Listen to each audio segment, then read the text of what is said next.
सरकार केंद्रीय कर्मचारी के लिए एक बार फिर बड़ा तोहफा लेकर आई है। अगर आप या आपके परिवार में कोई भी सेंट्रल गवर्नमेंट एम्प्लॉय है तो ये खबर आपके काम की है।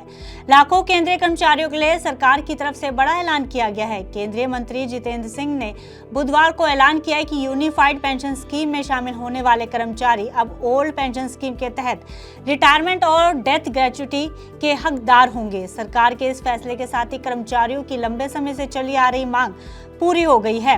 इस फैसले का सेंट्रल गवर्नमेंट एम्प्लॉयज पर क्या असर पड़ेगा, क्या है ये पूरी स्कीम, हम आपको इस वीडियो में बताने जा रहे हैं। नमस्कार, मैं हूं गुंजन मित्तल और आप देख रहे हैं मनी 9। दरअसल केंद्रीय मंत्री जितेंद्र सिंह ने बताया कि यूपीएस में शामिल केंद्रीय कर्मचारी अब सेंट्रल सिविल सर्विसेज नियम 2021 के तहत रिटायरमेंट और डेथ ग्रेच्युटी के हकदार होंगे। इसके बाद यूपीएस में शामिल होने वाले कर्मचारियों को 25 लाख रुपए तक की ग्रेच्युटी का फायदा भी मिल सकेगा। हालांकि 25 लाख की ग्रेच्युटी पाने के लिए कुछ शर्तें रखी गई हैं, जिन्हें पूरी करने के बाद ही कोई सेंट्रल गवर्नमेंट एम्प्लॉय ग्रेच्युटी के लाभ का हकदार होगा।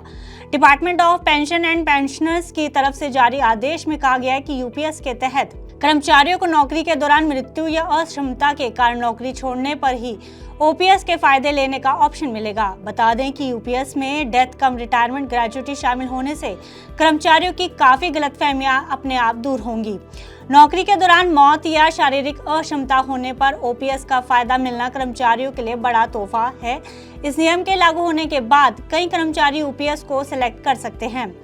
डीओपीपीडब्ल्यू ने 2021 में सेंट्रल सिविल सर्विसेज से जुड़े नियम बनाए थे। इनके तहत नियम 10 में कहा गया कि एनपीएस में शामिल हर केंद्रीय कर्मचारी को नौकरी के दौरान मृत्यु या अक्षमता के कारण नौकरी छोड़ने पर एनपीएस या ओपीएस का फायदा चुनने का अधिकार है।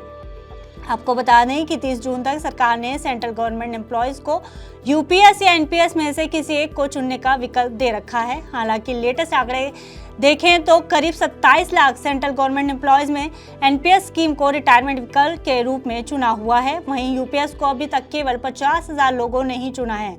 ऐसे में सरकार के इस नए फैसले से यूपीएस चुनने वाले सेंट्रल गवर्नमेंट एम्प्लॉयज की संख्या में इजाफा देखने को मिल सकता है।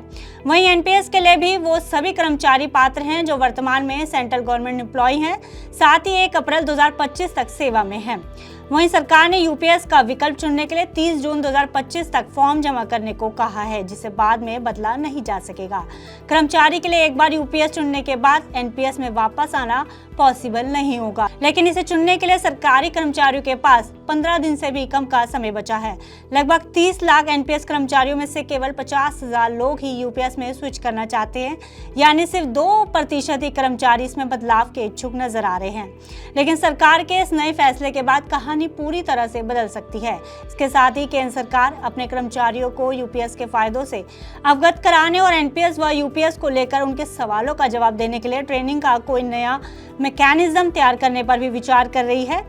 बहरहाल सरकार के ग्रेच्युटी के फायदे को यूपीएस में शामिल करने से लाखों की संख्या में सेंट्रल गवर्नमेंट एम्प्लॉय इसे चुन सकते हैं, लेकिन एनपीएस के अपने अलग फायदे हैं। एनपीएस का रिटर्न मार्केट से जुड़ा है, इसलिए इसमें ज्यादा रिटर्न मिलने की गुंजाइश ज्यादा रहती है।